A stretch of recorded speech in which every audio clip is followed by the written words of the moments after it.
প্রিয় বন্ধুরা, কিছু আলোচনা করার জন্য চলে এসেছি আজকে আবার। তো আজকে আলোচনা করব দুর্গা উৎসব।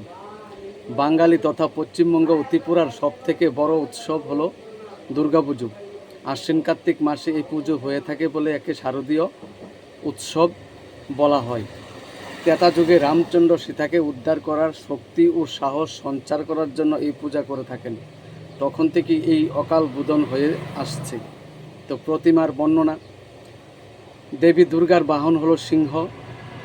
দুর্গা সিংহের ওপর আরোহণ করে মহিষাসুরকে বধ করেছিলেন। দেবীর 10 হাতে থাকে 10 রকমের অস্ত্র। দুর্গার ডান দিকে থাকেন লক্ষ্মী দেবী ও গণেশ, আর বাম দিকে থাকেন সরস্বতী ও কার্তিক। গণেশের বাহন হলো ইঁদুর, তিনি সিদ্ধিদাতা। তার ডান পাশে থেকে কলাবউ। ধন সম্পত্তির দেবীর লক্ষ্মীর বাহন হলো পেঁচা। বিদ্যার দেবী সরস্বতীর বাহন হলো হাঁস।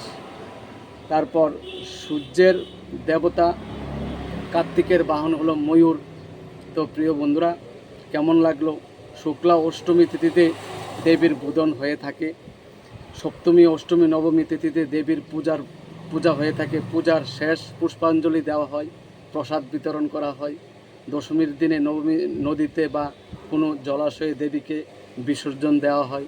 সবাই ভালো থাকবেন প্রিয় বন্ধুরা। সারা বছর ধরে আমরা এই দুর্গা পুজোর জন্য অপেক্ষা করে থাকি এবং এই সময় দেশ যেন আনন্দে মেতে ওঠে। সকলে নতুন জামা কাপড় পরে দেবী বিসর্জনের পর বিজয়া দশমীতে ধনী দরিদ্র জাতি ধর্ম ভেদাভেদ ভুলে সকলে আলিঙ্গন করে, ছোটরা গুরুজনকে প্রণাম করে এবং বড়রা তাদের আশীর্বাদ গ্রহণ করে। নমস্কার, সবাই ভালো থাকবেন। কিছু আলোচনা করলাম, কেমন লাগলো একটু কমেন্ট করে জানাইন প্রিয় বন্ধুরা।